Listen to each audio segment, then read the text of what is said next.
Make sure everybody's here. I see Ms. Jocelyn is present. Mr. Williams, can you hear me okay? Yes, sir. I'm here. All right, very good. Thank you. And I'll just double check to see if. Okay, so we're here for a review of the reunification. Ms. Mansauer submitted a report, and we had got. I can't remember how far we got along in the discussion last time. I think we were pretty far along, but probably it'd be good to just keep things fresh. And if parties want to just review your respective positions, I think that's probably the best way. That way we have a nice foundation for each of your positions, and I understand where you're coming from, and then we can make a decision. So, Ms. Johnson, would you like to go first? Yes, Your Honor. I think as we had started to discuss, our client's extension for a DDPO renewal set for this Friday. And my client is in agreement to follow Ms. Mansauer's recommendations. She is at the point, the therapist basically stating that you need a readiness and willingness on both sides, Silas and Mr. Williams. And one of the biggest factors here is that he's not willing to change. We have Ms. Lovely, who said that he lacks accountability. He presents as cavalier, minimize how this has affected Silas, and does not present with a readiness to change. There's nothing that he has submitted that says he is presented with a readiness to change. And I think what is important is the fact that Mr. Williams has continued to lie to the court about things he has done or hasn't done. For example, when we were here last Tuesday, I made the statement, Mr. Williams has only finished 5 DB classes. Mr. Williams got all up in arms and said, no, in fact, I've done 8 to 10. We sent a submission in today that shows he's done 6. The 6th one was done that Tuesday. So he's saying I've done 8 to 10 when in reality, he's done 5. Also, I think what's key is we, in our extension, Mr. Williams is saying we've never brought up the issue of Miss Lovely to the court, and basically the statements that we've said before Your Honor about what Miss Lovely had said is a lie. He put that in a declaration he signed under oath, that we're lying about what Miss Lovely said. So he's doing all of these things to avoid responsibility. I think the biggest thing is how has this affected Silas, and the fact that he hasn't made any significant progress. It's not that he doesn't want to do that, but he needs to continue in his classes, finish the 12 step, and submit a positive report, because she is concerned that if we start reunification now, Silas could in fact go outwards. And so I will reserve any other rebuttal until Mr. Williams. I think we've gone over this a lot, and I want to keep this short, Your Honor. Thank you. Thanks. Let me just to clarify, Ms. Jocelyn, your client's position is that based on Ms. Mansauer's report, that if reunification counseling were to begin now, there's a distinct possibility that there could be retro or backsliding on Silas, and it could be damaging to him. Does that take into account that reunification counselor is going to be sensitive to that reunification counseling could start, but there's no actual contact between father and the son until the time is ready and willing, if you will, is right? Yeah, I think if Your Honor, if that's the path that we're going to go in terms of starting, like Dustin could certainly start with the counselor, Silas could start separately, but until these steps have taken, it would be going backwards. So I think if we had a reunification therapist who was communicating with, and we weren't forcing Silas to attend these joint sessions together, while my client didn't discuss that with Ms. Mansauer, I imagine that would be a nice halfway point between all parties. In terms of, Dustin can start counseling, the reunification can start with Silas and his therapist and work out when is a good time. Because maybe Silas will be ready in 2 months. Maybe he won't. None of us know. So I think that my client would be agreeable to that as long as we weren't shoving the two together right now. Thanks for that clarification, but I appreciate that. Okay, Mr. Williams, if you'd like to share your vantage point. Yes, I just want to start off by saying that Ms. Mansauer's recommendation, I feel, is kind of biased. Sarah has told her everything, and it's not what Silas is expressing at the visits. I have in quotation, he needs to showcase an increased ability to verbally communicate his thoughts, feelings, and needs about abuse and disruption in a parent-child dynamic. Additionally, he needs to be able to do this without signs of emotional numbness or avoidance. Silas has been stuck behind all this suffering. Sarah hasn't tried to build the relationship back and heal him. Instead, she's doing everything she can to just keep me away from him and reuniting us. Every one of our visits, he runs up to me, jumping in my arms, kissing me, hugging me. He's 10 years old, and he jumps in my arms still. Just this last Sunday we saw him. He ran up, jumped up in my arms. We had a great breakfast. It was just an amazing time. I think the emotional numbness and avoidance showcases that my son is not benefiting from these sessions with Miss Mansauer.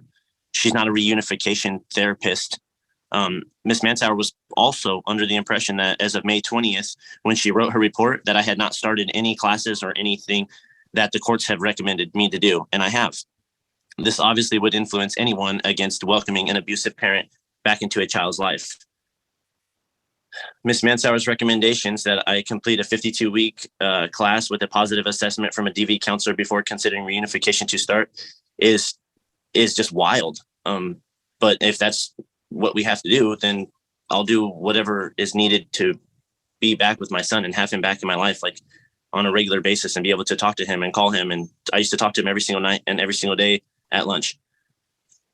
It's been 267 days that I haven't had a normal visit with my son.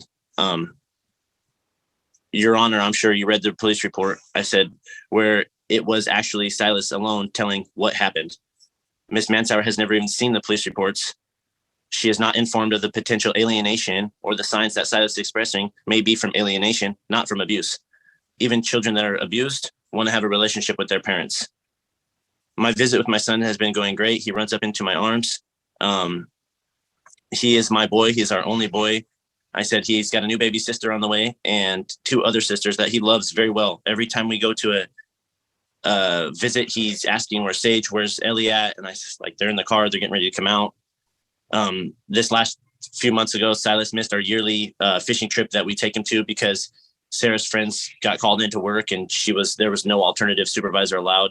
I said I bought the tickets back in February for this event. I would also like the courts to know that the motion for the DVPO was filed just 1 day before last Tuesday. And in that motion, Sarah's asking the courts to grant her order until Silas is 18 years old or graduated an alternative of 5 years. We have our case in Cowlitz County family law where Sarah also tried to get a DVPO put in place.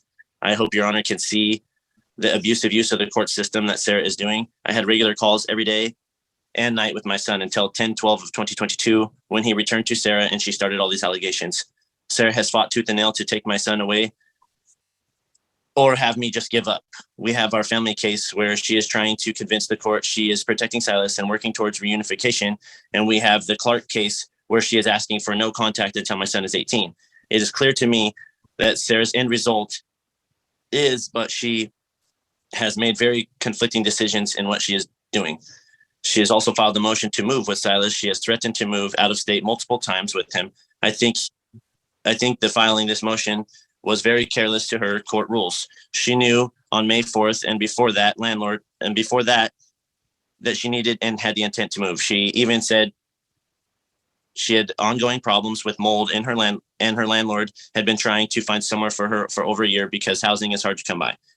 Sarah is very quick to complete and file the online parenting class after bashing me and saying an online class wouldn't be sufficient and for me to complete. So I did the same class online and I did an in-person class to show that I'm willing and ready to be back with my son and do whatever I need to do. I just want what's best for Silas, and having both of his parents in his life on a regular basis is what's best. Jennifer says to the court multiple times that Ms. Mansauer's recommendation clearly states that I am not ready, but she gives no statement saying that Silas is not ready. Jennifer and Sarah are so busy trying to make me out to be the bad person, they're not even focusing on how Silas is truly feeling. Sarah files a motion to extend the protection order until our son is 18 and graduated or a 5-year alternative. I think this shows her abusive use of the court system. And she's going against letting Silas be reunified and doing what she can to not co-parent and make things more difficult. She states in her order for protection, she has no burden to prove. She has a fear of harm for her or Silas by me. Yet Silas has been going through all of this because of the fear Sarah is saying she has. Okay. Thank you, Mr. Williams. Appreciate that input. Ms. Jocelyn, do you have just any brief reply? Yeah, really brief. Again, Your Honor, just showing the mistruths by Mr. Williams. My client hasn't filed a motion to move. In fact, she just relocated to Kalama, which is actually closer to Mr. Williams. She's not moving out of state. In our DVPO, we're not asking for no contact. We're asking to extend the DVPO under the same terms, which of course has a carve out for whatever your honor orders for visitation. I think, you know, what Mr. Williams has said today really goes in line with what Ms. Lovely has said and the therapist has said, is that he has a sense of entitlement and he doesn't realize what he's done. He thinks that, oh, Silas comes and runs up and hugs him, when in fact we've submitted multiple declarations from supervisors, one in October stating that he assaulted his son. Then we have the recent one we just filed where there was 2 incidences in May where Silas had fallen down, gotten hurt, and basically Dustin lacked zero empathy towards that situation.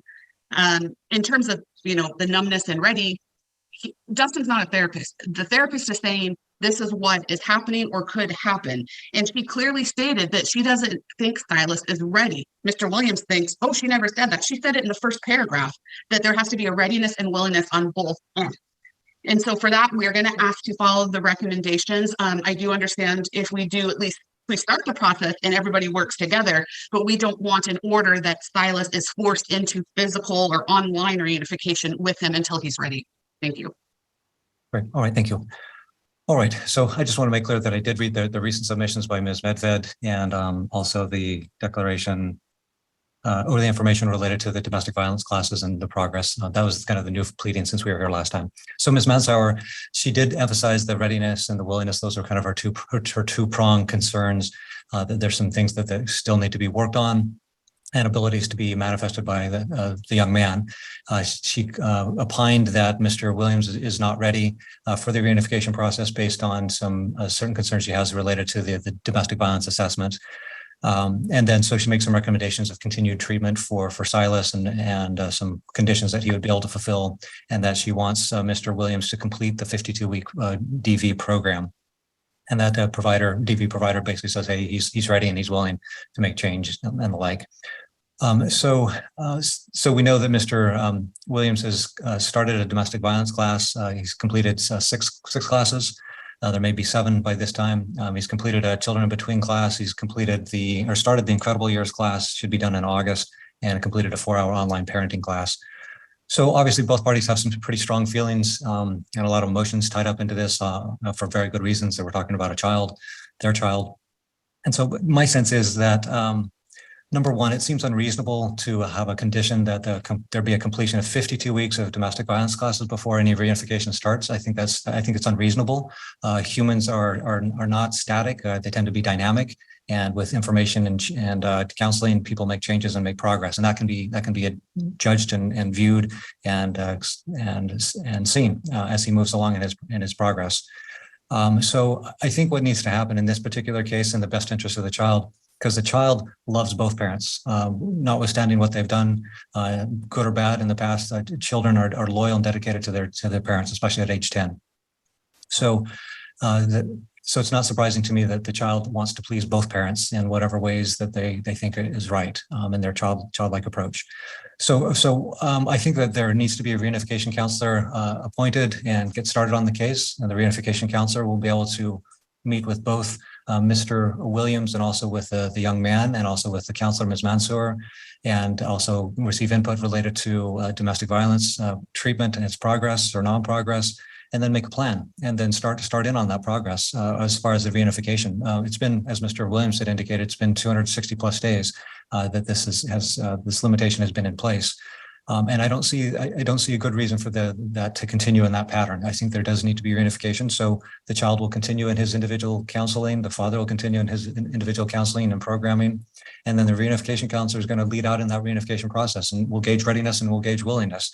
And upon her or his call, that reunification process will move forward, and they will be the ones to gauge that. So at this point, that's what I'm going to require, is that there be a reunification counselor. If the parties can agree upon one, great. If you can't, then you'll put forth your submissions or your suggestions for that, and I'll make a decision on who that will be.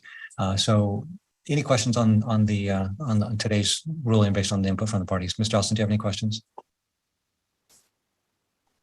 Sorry, I couldn't get it to mute. No questions. We would just ask, our client does have sole decision making. So if Mr. Williams wants to send us 3 unification counselors, and my client can speak with them, and hopefully we can select one without needing to cite something on. If he can send us who he proposes to start the process, that would be great. Okay. All right. And Mr. Williams, do you have any questions? I was just thinking, I've already contacted Charlotte Rosenthal. I've already contacted her and kind of did the pre-setup. So I mean, we could use her if that goes with what Sarah wants and what everybody wants.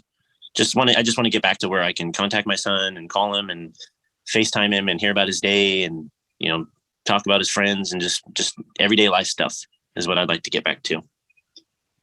Okay. All right. So it sounds like so there's a kind of lead out in the discussion between the parties as far as selection of the counselor. If you can come to an agreement, great, and then that process can get started, and whoever that counselor is, they can start the process. If parties can't, then it could be noted up, and I'll make a selection of who the reunification counsel will be. Let me just ask the parties as far as a presentation of today's order, Ms. It would be just a brief summary of today's activities, basically that a reunification counselor is going to be either agreed or selected by the court, and that the reunification process will move forward. It doesn't need to be a terribly complicated order, and I'm just wondering if Ms. Jocelyn, if you'd be in a position to do that. Yes, Your Honor, we can do that. Okay, that's appreciated. We'll set this for a presentation 1 week from today. No need for the parties to appear if it's agreed and signed off on, but we'll set it over 1 week to the 20th of June. Anna Waters Rosencrantz. Ms. Petrie is representing Mr. Waters. Ms. Jocelyn is representing Ms. Rosencrantz, and I see Ms. Petrie is present, and Ms. Jocelyn is here. There she is. Great. I knew she was. All right, and then as far as it looks like Anna Rosencrantz is on the line, we'll welcome her, and then we'll double check to see if Mr. Waters is on the line. If you are here today, Mr. Waters. Speak not here, Your Honor. Okay, great, thanks. All right, so we're on today for a presentation related to the prior hearing. And I saw the proposed order and the objections there too. And maybe we can just pull those up and take a quick look at it. We're using as a base document the order drafted by Ms. Jocelyn. And then we'll take a look at the page 3 of 4, I think is the first concern on line 3. And I have my thoughts on all of this. And if you feel super passionate or a need to place emphasis on a particular provision before I make my decision, I'd be happy to hear from you, because I'm ready to give you my decision based on the presentation, proposed order, and the objection. I'll submit on the pleadings, Your Honor. Okay. Thank you, Your Honor. Okay, so taking a look at page 3 of the temporary family law order that's prepared by Ms. Jocelyn, I'm leaving the language in there that says commencing February 8, 2023, and then striking and keeping the rest of that paragraph where it basically, so if you're commencing in February 8th, then the petitioner, Mr. Waters, is going to be responsible for that, and then he'll need to basically reimburse Ms. Rosencrantz for those several months in which she has made those payments. So then when we take a look at the second paragraph, and I felt that was a bit cumbersome for him to pay the money to Ms. Rosencrantz, and then for her then to make payments. This is talking about the July going forward payment. I thought it'd just be easier for him just to pay directly to the credit card or to the credit extension people.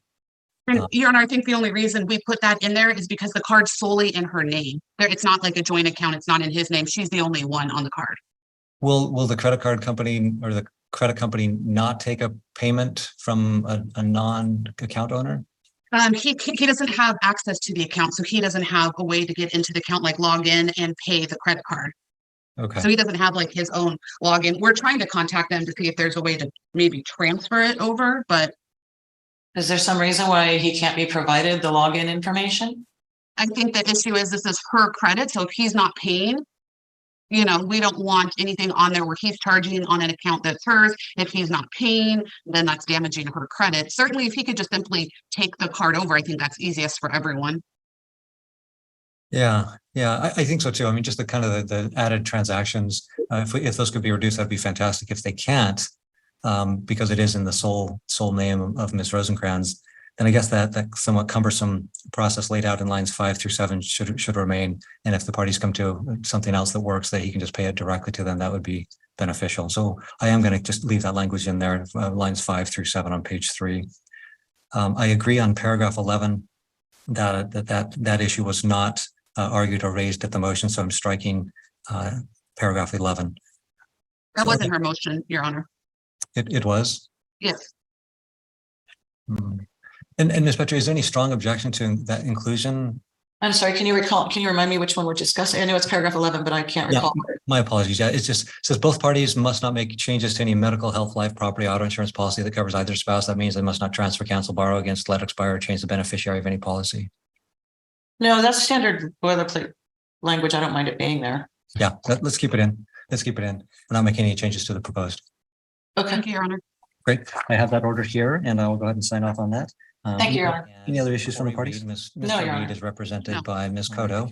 And I believe that Ms. Looney is representing the state and she's on the line. And I see Ms. Cotto is on the line. And I'll double check to see if Jolene Fowler, are you on the line today? Yes, Your Honor. All right, there you are, Ms. Fowler. Welcome.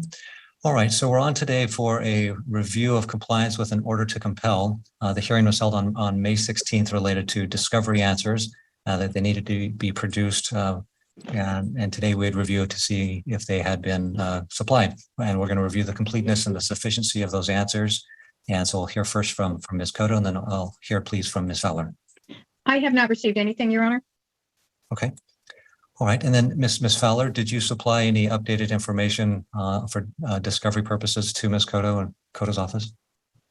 Your Honor, Ms. Cotto has proceeded in these actions and did not serve the state. However, they did provide all of my income information, as the state has all of my income information. So that is available to the court. I, however, have noted objections to providing any further information, as Ms. Cotto is very adamant about wanting my address. I did get the address confidentiality program paperwork done yesterday, and that is being sent back with a card for me. I plan on filing an appeal on the motion to compel because this has been going on for 5 years.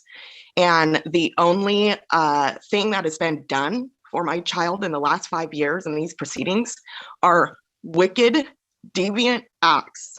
And I can't continue to allow it.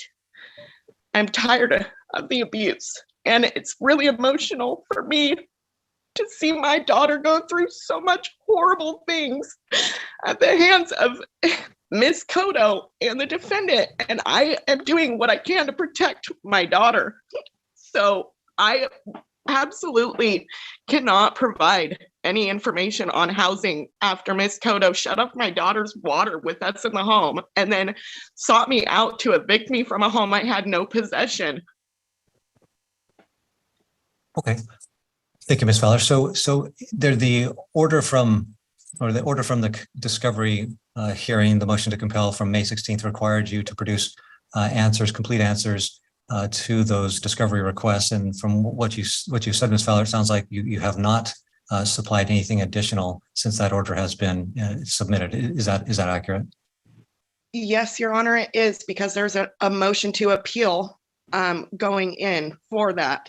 Sure, that doesn't tie the court's hands at this point. You can certainly, any party can file an appeal, but I just want to make sure that we were on the same page, that I understood you correctly. So thank you for confirming that. So with that response, Ms. Cotto. Thank you, Your Honor. So the issue, it isn't just an address. I mean, I understand that if there's a confidential address, then I would have something to mail things to. But the problem being is I haven't received other documentation that are requested. In particular, Ms. Fowler is the protective payee for the child and Social Security, and there's a Social Security payment. I need all of that information. And income information is not the only thing that was requested. So there was a number of other things. And if Ms. Fowler doesn't want to give her address, which she's refused to give, there's a ton of other information I've requested that is necessary for us to move forward. I just got Ms. Looney's stuff. I will be responding because there's misinformation, and maybe the state can get some of this information, but income information is not all that's required here. Okay. All right. Well, I'm heartened to hear, as far as the address confidentiality program, that Ms. Fowler, you're taking steps to move that forward. That would, I think, help in large part as far as communication and service of documents. At least there could be an address provided to all parties. And I say that because the clerk's office has indicated that the system that we have right now is on a continuing basis really isn't workable, where Ms. Fowler would present herself at the clerk's office and retrieve papers, and that would be deemed service. That's just, it works in a pinch, but in the long run, it's not. So I'm happy to hear about the address confidentiality program. So Ms. Fowler, once you've got that new address for that program, if you could please get that set up and submit it to the court so we can, all parties know where to serve documents and the like. So I appreciate your help with that. So at this point, it sounds like Ms. Looney has some, just give her the floor if she has anything you'd like to add or state. Nothing to add, Your Honor. We just filed the income information that's available to the state with some post worksheets. Okay. And I did receive it, I believe, yesterday or the day before, but I did receive it. And as the court's aware, I was in court yesterday, so I was not able to get hold of Ms. Looney. But one thing I would like the court to address is, where do I serve Ms. Fowler until I get this address? Because throughout this process, Ms. Fowler makes claims that she's got this confidentiality or she's part of this program, and then nothing. I need to know where to serve her. And if she can, on the record, give an address, even if she doesn't want to give her own address, if she can give me some location to serve her, because I have some other documents to send her. Ms. Fowler, do you want to comment on that? Your Honor, I think one of the big issues here, honestly, this case could have been resolved 5 years ago if it weren't for the deviant acts that Ms. Cotto's done. And honestly, I think moving forward, filing a recusal so that she can no longer seek me out with other parties and do deviant acts against my child would absolutely resolve these issues quickly. Because if we were here for child support, this would have been resolved 5 years ago. So we're talking about address. So I just need you to focus on that. As far as yeah, go ahead. My address, the address confidentiality program, I was notified it takes 2 days for them to send me a card. So within the next 2 days, I should have my card with my PMB number to provide with the State Department for mailing. Okay.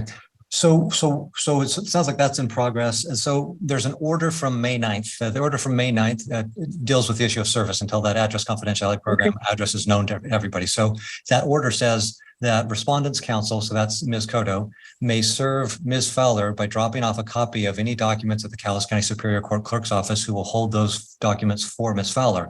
It is Ms. Fowler's responsibility to check with Calais County Superior Court Clerk's Office to see if there have any documents have been left for her.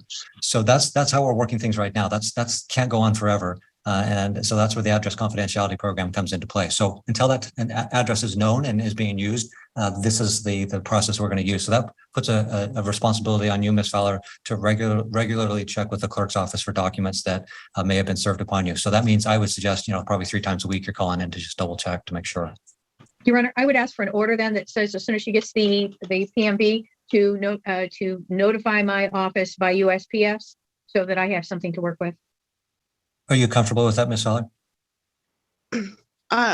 Your Honor, I would like to make sure that if Ms. Cotto is providing an order for the court to sign on that I be allowed to look at it first, because there's a history of these hidden affirmations of counsel extorting money from me for bar complaints and cooperating with the DOJ. Sure, you can. We can. Yeah, I just want to at least in principle, just get your input. Are you comfortable as soon as you get that new address of notifying via the post office mail to Ms. Cotto of that new address? Yes, Your Honor, I am. Okay, then we can. Ms. Cotto, I'm assuming she'd be willing to draft that order related to that, and we could come back on the 20th or the 27th.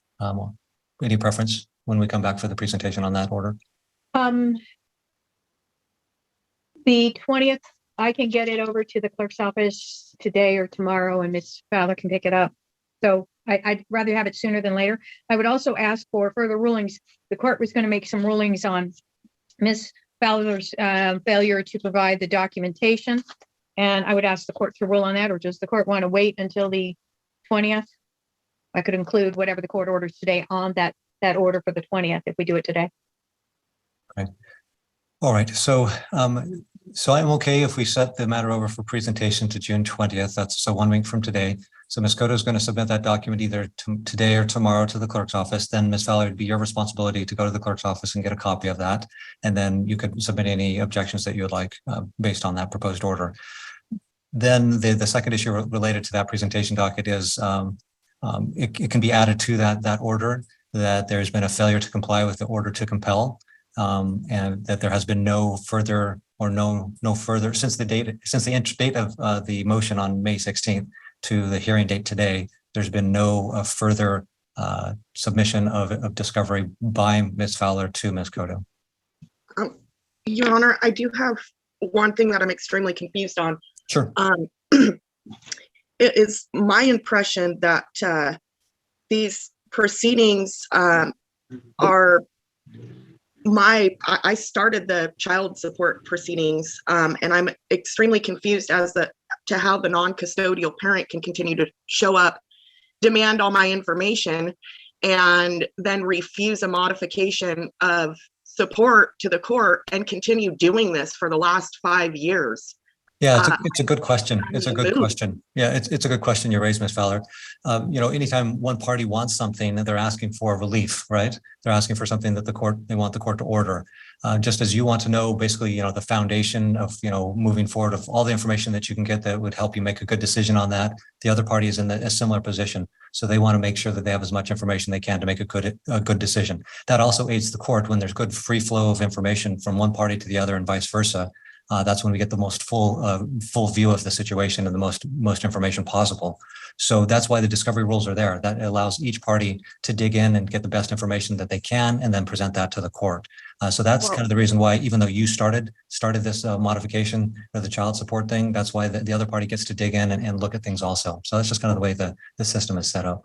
Hope that helps. I think what I was saying, Your Honor, is we've already done this process once before, and all my information was provided, and we got as far as to the final hearing to modify, and they requested that it not be granted, and then proceeded to use my information in all these abusive ways, and then proceeded to continue to do it for several years after, and proceed to force me into court to modify under the guise of modification again, deny me moving when I had a job offer with a $50,000 contract, and the courts allowed them to continue to abuse in this manner and harm my child and financially extort me. Okay. All right. So I don't think we're going to resolve that particular issue today, as far as any clear understanding of that issue. So, Ms. Cotto, do you have enough guidance as far as preparation of an order? I just, is the court going to, all I have at this point is there's a failure to comply and no discovery has been provided since 5/16 hearing. So is the court making any other rulings in regards to the discovery? Because I'm still needing the discovery and I can't seem to get it. So one of the things I would be requesting is further sanctions, or Ms. Fowler needs to provide the information because I cannot get it. Right. Ms. Fowler, when do you think there's those discovery requests, and as a case drags on, if you will, things change, right? Or people believe that, there's cost of living adjustments and things happen, people's incomes increase or decrease. And so the rule requires for all parties to seasonably update information. So that's basically what we're looking at, is that there's these discovery requests that are outstanding, and the court has made an order that you comply with those, and that there was a indication that Ms. Cotto, if you didn't get the information as ordered, she would be asking for additional sanctions up to and including dismissal of the case. So there's a strong incentive on your part to comply with the court order. So I'll just ask you, what plans do you have to comply with the discovery order, the order to compel, to respond to the discovery? Well, Your Honor, as I said, I planned on filing an appeal, or at the very least a recusal of Ms. Cotto. That would absolutely resolve a lot of issues, because there's some hidden agendas being put in this, where she asserts her own self as a witness and demands fees for things, which is very confusing to me, because I don't see how it's ethical for her to be a witness and an advocate, but apparently she does. She seems to do whatever she wants. Ms. Fowler, is there a time frame that you believe by which you'll be able to supply all that information? I would say probably 3 weeks would give me enough time to file the paperwork that I need to file. And Does that mean you're filing responses to this discovery? Because that's what I'm looking for. I will be filing responses to Ms. Cotto's filings. And So let me be more specific with you, Ms. Feller. Do you intend to comply with the court's order that compels you to provide discovery answers? I intend to comply with it when I'm not dealing with someone who intends to use it to harm. Okay, I'll set a 2-week deadline. You will need to supply all answers to Ms. Cotto by June 27th. And if you don't, we will be here on June 27th. And one of the remedies that I could employ is dismissal of all your claims. So think very carefully and cautiously about how you approach that response to providing discovery responses, because that's the court's order. It's not Ms. Cotto that's asking for that. That's the court that's ordered you to comply. Of course, you can file an appeal. That doesn't stop the court from taking any action now. Of course, you can file any matters for recusal. That doesn't stop the court from taking action. The court ordered you to provide those answers today. The court is extending you some additional grace and time to comply with the court's order. You'll need to comply fully with the court's order by June 27th. We'll be here on June 27th, and we'll review your answers to the discovery, and hopefully that they're complete and we can avoid any sanctions. Your Honor, we'd also ask for additional fees for having to appear today because there's still nothing. $250 of attorney fees is awarded. And if I could just feedback, the court is ordering also that by June 27th, Ms. Fowler will supply to my office all answers to discovery, all answers completed to discovery, correct? Correct, per the order to compel. Your Honor. Okay. Yes, Ms. Feller.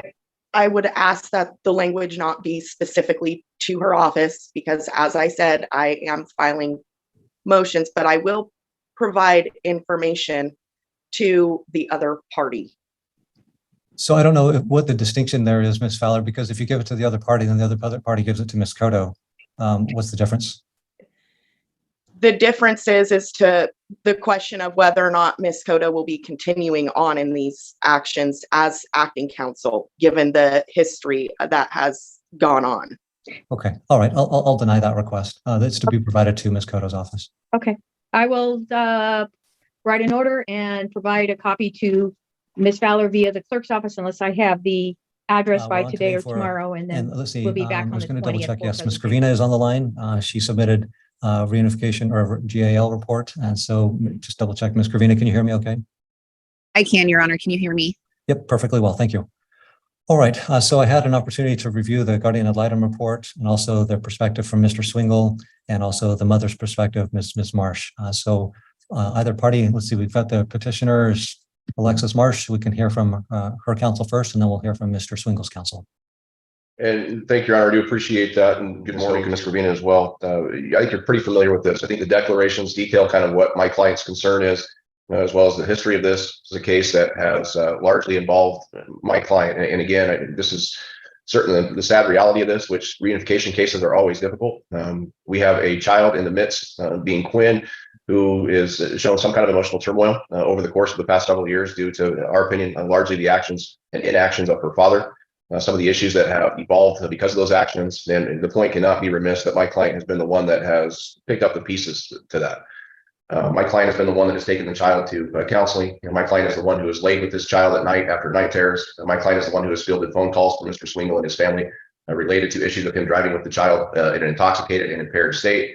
And my client is the one who has largely done this with very little to no financial support of Mr. Swingle, but again, based exclusively on his personal choices and actions over this child's first 6 years of life. That's unfortunately the sad reality of this case.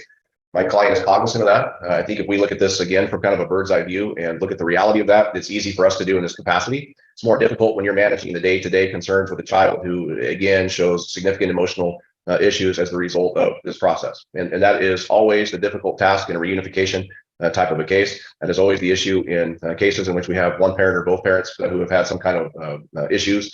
And this is one where dad has those issues. We point out that this is a case where the GAL was appointed 14 months ago to investigate that. Looking specifically at the order, Ms. Gravina was appointed to look into the criminal history, specifically of Mr. Swingle, the substance abuse history of Mr. Swingle, as well as, quote, any other issues discovered that could affect the safety of the child. After 14 months, we did receive recently the written report on May 30th of this year. And my client did review that. It's 6 pages largely related to the reunification efforts, as well as a couple of pages of recommendation. There is very little to no discussion or investigation, at least in the report itself, related to what the court specifically wanted investigated 2 springs ago, which again are those issues that I've just addressed. My client was concerned about that, somewhat surprised, because again, that kind of builds the base and the foundation of where we are today. And my client's reluctance to just assume all is well and jump into these, what we would call a standard plan or some kind of normal visitation between a dad with a sordid history and a child who has shown emotional effects from that in a negative way. My client, although she's hopeful, she's not overly optimistic, and there's a difference between the two there, again, based on the history of Mr. Swingle. It's a case in review of the GAO, the report, that I found very little investigation to what we would classify as some very significant issues. The criminal history itself and the substance abuse is very broad. Mr. Swingle has had issues in the past, and again, this is the long-standing issues related to methamphetamine use, unprescribed pain medications, including fentanyl, and allegations, again, that are largely undisputed that he drove at least some period of time in a stolen vehicle with the child under the effects of those drugs. And we then have these communications that my client details for you about him saying essentially, well, I can't parent without you. If I can't have you, no one can. And then, this threat of, well, I'm going to rain fire down upon you. Obviously, that is a form of domestic abuse. In addition to that, my client gives you detail, again, largely undisputed, about the physical abuse at the hands of Mr. Swingle, and the fact that some of these occurred in the presence of the small child at that time. To assume that those are not going to have a lasting impact on a small child, to assume that those are going to just be wiped away with time, again, I think is somewhat naive. And we were surprised that wasn't addressed in the GAO investigation. Also surprised as it relates to this criminal history, we have the incidents, again, detailed in prior declarations before my time representing Ms. Marsh, as well as more recently about this allegation and an eventual conviction of Mr. Swingle using some kind of device to light on fire or blow up or something. And again, I don't know, because it's not clear, and it's not even addressed in the GAO report, about a trailer belonging to what my client believes was his then drug supplier at the time. We have a conviction and we have some kind of criminal history related to that, but we have very little explanation as to what the impact is, where the veracity of that lies, what was included in the judgment and sentencing and the police investigations and such. And again, I would submit that was directly required of the GAO, and we have no information on that.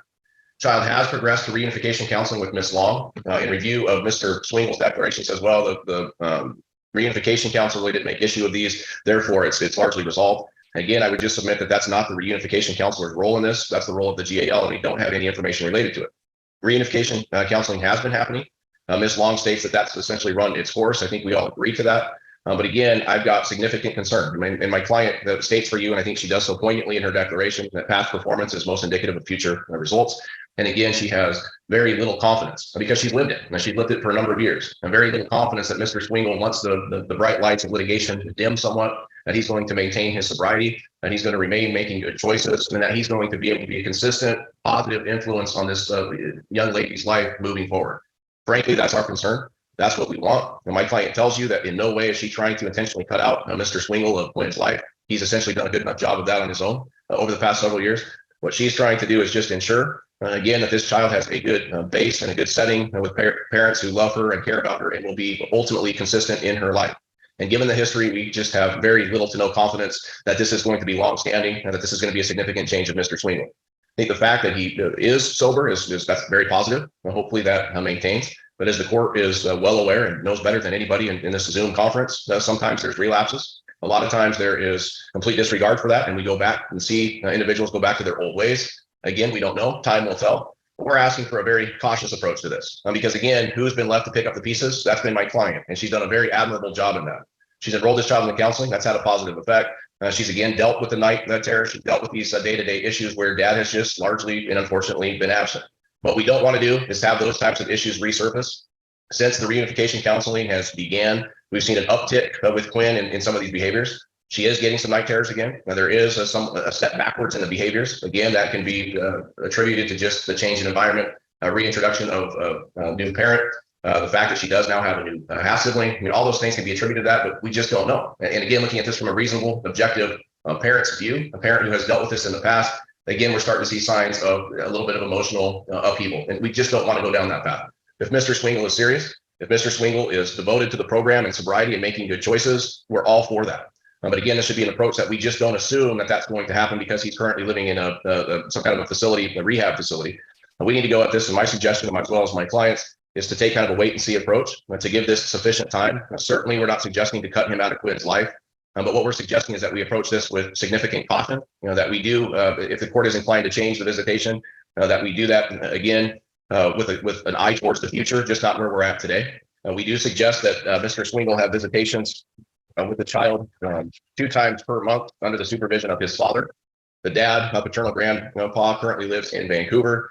To the best of our knowledge, Mr. Swingle doesn't have a driver's license or a job. My client is reluctant to do all the transportation. Again, we're in this position largely for Mr. Swingle's choices, and poor choices at that.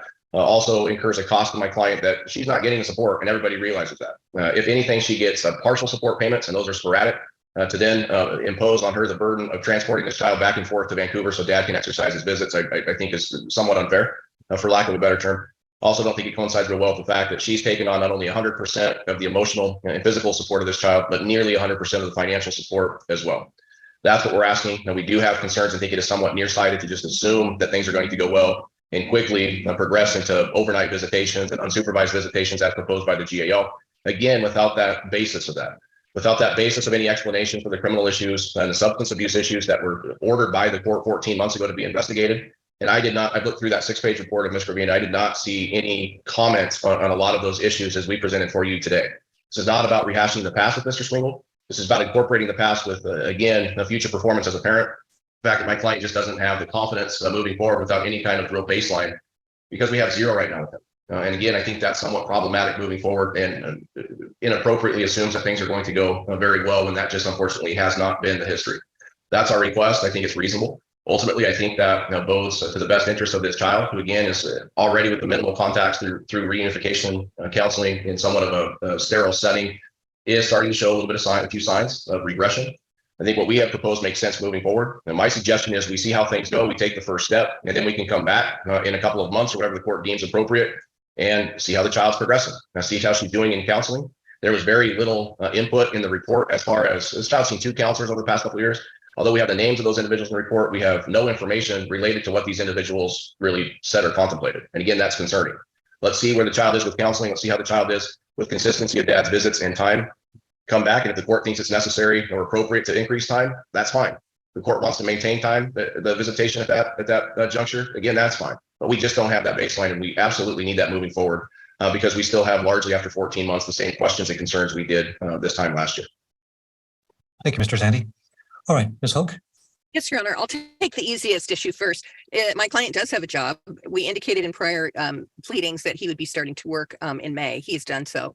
There is a new order of child support that has been created by the state, and I believe it's at the agreement of both parties. My client had provided his financial information both to Mr. Zandy and to support enforcement so that they could calculate that. He was paying about $100 a month, which was not his full obligation, but prior to employment, his income was $600 a month from just a small stipend that he received. So he's not been in bad faith. He's tried to pay what he could, but he was in a position where he had hardly any money coming in. Now he'll be paying according to the schedule, and I'm sure there's some kind of arrangement for back support as well. So I think the support issue is moot at this point. It's been taken care of. In terms of my client, I'm so impressed with him. I know he has a difficult past. He knows it. He totally owns it. He totally assumes responsibility for it.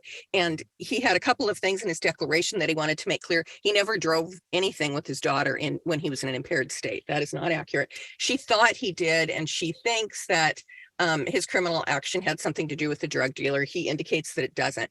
She doesn't have any direct knowledge about those things. So I think she's just assuming the worst there, frankly. He has no animus toward her. They had difficult words when they split up when she was pregnant with Quinn.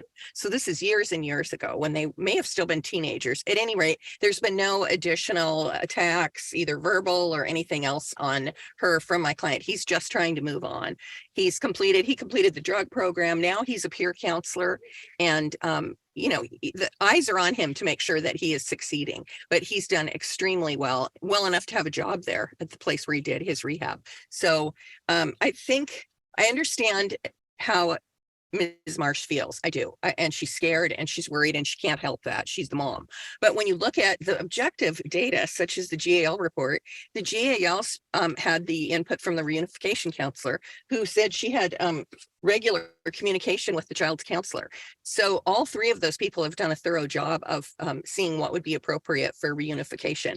And the schedule is not that different really from what Mr. Zandy's proposing, except he only wants to do step one. The guardian ad litem wants to do alternating weekends. My client would be responsible for his transportation to Vancouver, and the mother would bring the daughter down from Cowlitz. So it would be done at the paternal grandfather's home for a Saturday for 4 weeks, which would take 8 weeks because it's an alternating weekend. And she's proposing 10 to 6 on Saturday.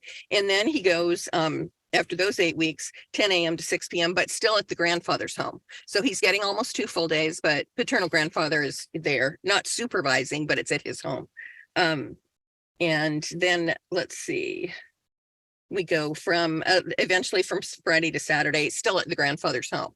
My client would like at some point to, of course, add in some visitation in the Tri-Cities where he lives, because the paternal grandmother lives there as well. So that would be nice for the child eventually to get introduced to his the other side of the family and to a place where my client lives. He does not live under some kind of supervised situation. I don't know where that came from. I've seen that in a couple different things.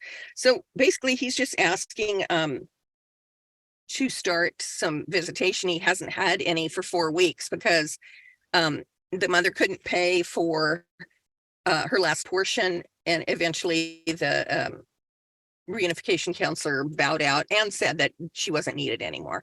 So it's been 4 weeks. It's Father's Day weekend. We would really like to have that visit Saturday. It would allow Quinn to see her dad, my client to see her, and all of them to see his father and her grandfather. So I think it's appropriate to begin those and to extend them as appropriate.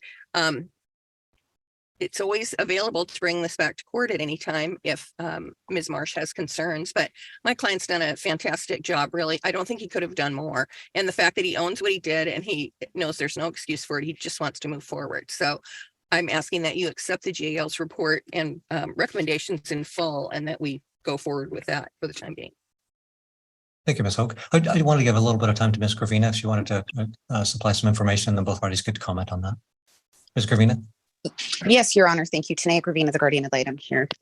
Just very briefly, Your Honor, there were a number of those issues initially that were ordered that were addressed prior to Mr. Zandy's involvement, including the final disposition of father's criminal matter, which was 3 years probation and no more jail time. Father did 12 months inpatient and completed that treatment, and then began working at the facility the following after graduation and has continued there throughout this last year. And those things were all things that led up to the agreement to start contact between Quinn and father. And then Mr. Zandy became involved right around that same time. Things had been delayed prior to that. And then as things moved forward, the court ordered that the child begin reunification, but the court wanted specific information in writing from the GIL, which included information from the counselor and the GIL and the reunification counselor specifically, and then some sort of an idea of a plan. My understanding is that that was to be limited since those issues had already been addressed and then dragged along for so long, that the court wanted more of a limited view. I'm happy to put more in writing about things that had already happened prior to Mr. Zandy's involvement, if the court wishes that from me. But that was just my understanding, was that they wanted a limited understanding of where reunification was and what the reunification counselor was recommending. And I did include the follow-up that we previously did not have from the child's individual therapist, Ms. Taneri. Thank you, Ms. Gravina. Mr. Zandy, any response? Just very briefly, and again, it's always beneficial to put that in writing. If that happened before my time, I didn't see any prior reports. If I missed that, no, I apologize. But again, we largely have, those are the types of issues that all of this services from. Those are the ones that absolutely have to be addressed, because as you see, my client still doesn't have, the verification of the answers that are appropriate related to that. If those questions are still being thought through from her, are still being addressed in counseling, and we don't have any written findings or communications on that, again, that's somewhat problematic moving forward. I would also say that my client, and this is kind of piggybacking on Ms. Hoke's argument that she's assuming the worst. Well, again, she's a good parent who's been highly involved. Of course, she's going to assume the worst because she's seen the worst in Mr. Swingle. So again, I think it's naive to assume he's going to be on the straight and narrow moving forward, when that just has not, unfortunately, been the history and the status of the relationship between these parties when they were together, and certainly after they separated, in trying to deal with a lot of these matters. Finally, reunification. Again, it's not the job of the reunification counselor to look into a lot of these matters and report back. The job of the reunification counselor is counseling between the child and the parent who's been absent for an extended period of time. That's what Ms. Long did. It'd be inappropriate for her to act in a GAL capacity and to address a lot of these past issues. So we have very limited information from her, just designed by her role in this, which again is counseling to get these parties and this child to a place where having contact and visitation with father is appropriate. And then finally, I said finally earlier, this Father's Day notion. I have always thought that Father's Day is for the child. I've always thought Mother's Day is for the child. I think it's both child and parents' opportunity to spend time together, enjoy the day, create some memories, have a picnic or whatever it is that they want to do that. And again, without sounding too crass, this is a father who just has not been around this child very much throughout the course of Quinn's life. So again, if we look at this from Quinn's perspective, sure, she has step parents, she has other certain functions and people that have filled that role over the past. And again, that's not to take anything away from Mr. Swingle, but nonetheless, it's kind of remiss to just assume that Father's Day automatically goes to a parent who's been absent for a long period of time and has essentially performed zero parental roles in that. So again, we're not excluding that day. I think that that's inappropriate, but we would just point out kind of the obvious as it relates to that very special day. So again, I think what we have proposed makes the most amount of sense. Again, I think taking this under the objective of hoping and being hopeful that Mr. Swingle has in fact made some lasting changes, I think that would be great, but I also think that's a little bit premature. So we are asking for the relief as we have requested to be adopted, to not just assume that we're going to agree or order these step-up phases when we have very little information as to how this child is going to respond with that. Again, there was two counselors. So the first one that's not mentioned in the jail report is the one who spent the majority of time with Quinn. The counselor that is cited, I think, has been working with her for a period of a couple of months, maybe a little bit longer, but nonetheless doesn't have the full complete information of the significant night terrors that this child was having and some of these other issues. So again, that's twofold, and we just don't have the information on that.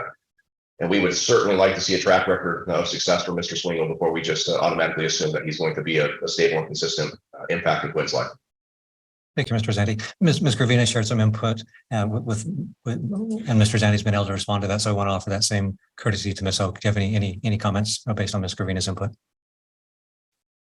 Oh, it looks like you're muted still. Okay, could I ask Ms. Gravina a question? Sure.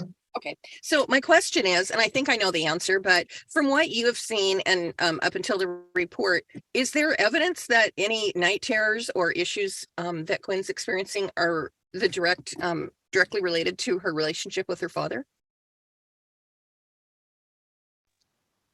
I think I'm unmuted. Can you hear me now? Yes. Mother has been reporting the night terrors beginning around, I think, either March or May of 2022, and then subsequently got counseling through CORE with the child. Both the CORE counselor and the reunification therapist attempted to discuss those with the child. The child does not recall them. And so it's hard to understand what any of the fears are that the child may be experiencing according to them when she doesn't recall them.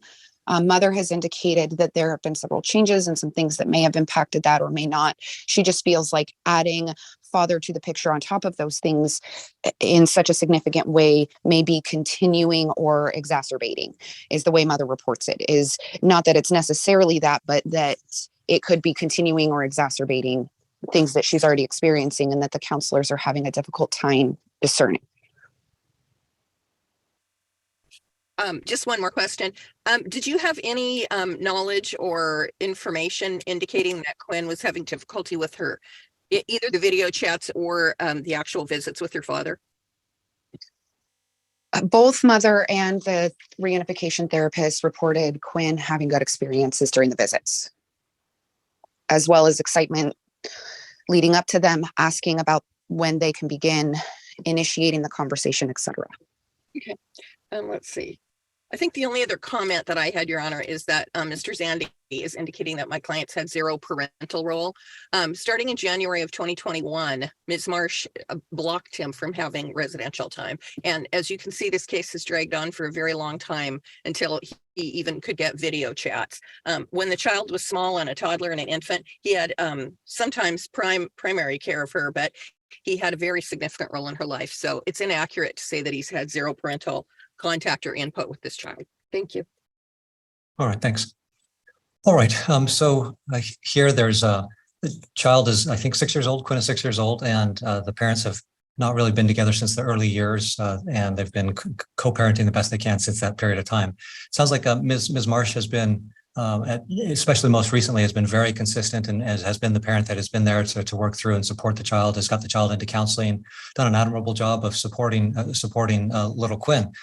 She's been there, night and day, while Mr. Swingle has been working on his issues and making some dramatic improvements and consistent efforts to overcome weaknesses of the past and past behavior that is probably not the most conducive to parenting. So we know that the reunification counselor has indicated that those reunification counselings between father and Quinn have gone really well. They've progressed maybe faster than the reunification counselor thought they would. That there's been classes that Mr. Swingle has taken. He's completed his intensive outpatient of 12 months and now has a job. And I think he's a certified peer counselor, which shows a fairly significant period of stability. That's, certainly, I assume in the mind of Ms. Marsh, certainly doesn't overcome many months, if not years of instability. And that past behavior is a good predictor of future behavior, kind of cuts both ways. With a substance use disorder and addiction issues, certainly a past behavior can be an indicator of future behavior. Also, when a person steps into recovery and steps into it fully and plants themselves with good supports, that past behavior there can also be a good predictor of future behavior. Nothing's written in stone, obviously. Nobody knows any one of us tomorrow could experience dramatic changes. And hopefully that the path that Mr. Swingle is on, it will continue, and that he can be a full and contributing parent and really make a difference in Quinn's life, just as the parents have in the past, and that Ms. Marsh is currently doing with little Quinn. So the reunification counselor says, hey, we don't need this reunification counseling anymore. Things are solid enough basis between daughter and father for them to do without the reunification counseling. The good part is that Quinn is still in counseling, has that good support. So the recommendation from Ms. Gravina, although she doesn't at least explicitly cover specific things in the report, such as the nature of the conviction, kind of the underlying factual basis of that, which I think, if I was Ms. Marsh, I would definitely want to know the specifics of that, what the GIL found and the like. We don't have a lot of that here. We don't have it here. There's some, whether it's an incendiary device, whether it's a drug dealer or a trailer, just don't know.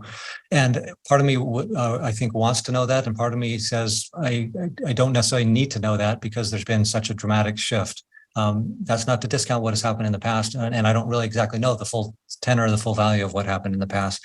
Nonetheless, there's recommendations that phone and video visits go through the child's phone and device as a way to just make sure that there's a streamlined connection between the child and father and that mom doesn't have to get involved. I think that's reasonable. I'll adopt that recommendation. Our family wizard has been recommended as a communication tool that keeps everybody kind of on the straight and narrow because a third party holds access to all communications. I'll require that, and each party will pay their proportion, or will pay their share 50-50 of that cost. Then the big issue is the visitation and kind of the phase-in approach. We know that Mr. Swingle lives on the east side of the state. Quinn and mom live here on the west side of the state. It sounds like he can make it for weekend visitation, whether it's by train or other means. He can get here. So the proposal by Ms. Gravina, this phased-in approach, basically talks about four visits at certain tiers, and those 4 visits basically that means 2 months because we're doing an alternating a week basis. So her plan really puts us out to like December, on that tiered approach as it gets up to the 3rd tier. What is encouraging to me is that, number one, that although there are some misgivings with the paternal grandfather, there's an overall general sense that he is a protective factor of Quinn. So I think that's important, and that acts as a safeguard to at least kind of a confirmation or a confidence bolster for Ms. Marsh that the paternal grandfather is there to protect Quinn if something were to go awry. So I'm going to allow for the visits of to begin on the Saturday, 10 a.m. to 6 p.m. supervised at Grandpa's house in Vancouver. Whether the next issue is whether that starts this weekend. All these dates we have are artificial dates. Secretary's Day, be a good lawyer day. They're artificial, but they serve a good purpose for us humans. It helps us remember things. And while it may be maybe more for the father on a Father's Day, I think that creates a connection. If it's Mother's Day, it creates a connection and creates bonds. And so I'm going to allow that to begin this weekend for that visit. The next requested tier is a 4-visit period from Saturday 10 a.m. to 6 p.m. unsupervised at the grandfather's location. And I wasn't quite sure, Ms. Gravina, if it was limited. Your recommendation for the second tier was to be limited just at grandfather's property, or that since it's unsupervised, he'd be free to go, to the park or to McDonald's or what have you.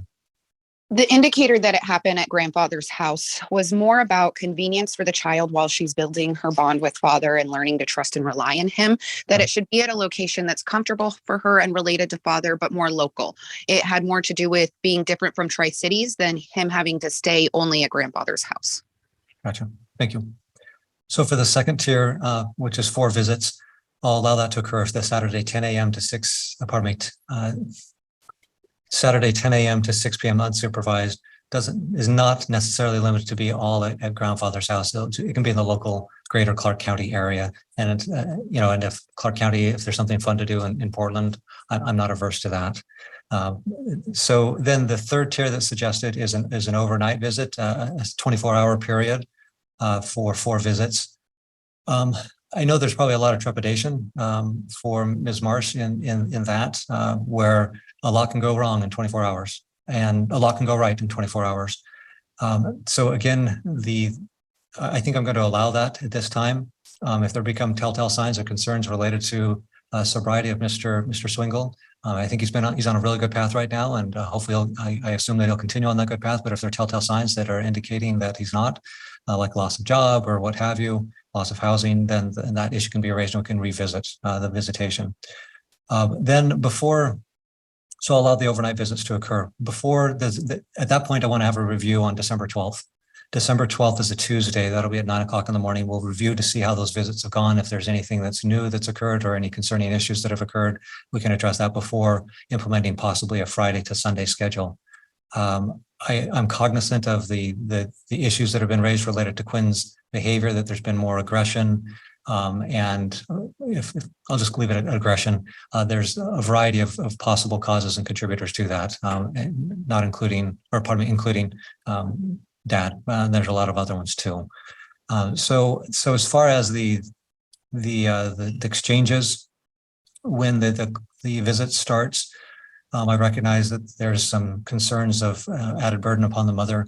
I'm going to try to split that up as far as that. Of course, father will be traveling from the east side to the west side.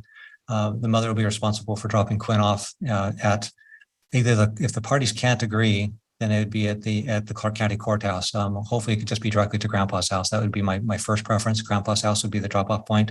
If not, they can't agree on that, then it'll be Clark County Courthouse. And then the father will drop the child back off to Mom's. That may require grandfather's assistance, and he'll need to be licensed and insured and, in a workable vehicle. So Thanksgiving is going to occur before the review. There's a request there, a suggestion made that Thanksgiving Mom would spend this year with the child. I'm fine with that. And for this year, we will be here before Christmas, so we can review Christmas when we come back on December 12th. And then if needs be, we can address spring break and kind of looking forward at the future schedule. So that's my take and my ruling on the issues presented. Did I miss anything? Do I need to clarify anything? Yes, please, Your Honor. Would you like me to follow up on how the visits are going with the parties, or are you expecting the parties to submit their own declarations on how they feel that's going? Am I continuing to be involved, or am I dismissed? Do the parties have any input related to Ms. Gravina's continued involvement? I would be happy to keep her on just to do a quick review before the December 12th hearing, just so we have an objective look at what's going on. Okay, thank you. Mr. Zandy, I saw your mouth moving but heard no noise. But you're unmuted. Can't hear anything. Well, okay, you gave me a thumbs up, and let's see if I can interpret what that thumbs up means. Do you want to just take a moment just to see if you can get it back online? That's good, but nonetheless, I was going to say that Ms. Hoke and I communicate well enough. I think we could probably patch this together over time. I don't necessarily think we need GAL input. I guess we could reach out if we do, but I'm hoping that we could, if there's issues, we can file a declaration on both parties' behalf and kind of head into the 12th with that. Alternatively, I think there's a chance we could get this potentially globally resolved by then if things are going well. So be my point that we go to mediation or something probably in the fall. And Ms. Hoke and I have not discussed that. But nonetheless, I don't want to get too detailed in this and leave some flexibility for the parties so that we can kind of hopefully maneuver around the order if we can. Thanks. All right, to Ms. Gravina's inquiry, I'll go ahead and release you of your duties at this point, with I guess with the potential for reappointment. But I'll go ahead and release you of your duties of your guardian ad litem responsibilities in this particular case. Mr. Zandi alluded to an order related to today's case. We could take a look at setting that for presentation on the 27th of June. And, that works for me. Okay, and Ms. Hoke, would you be preparing that order?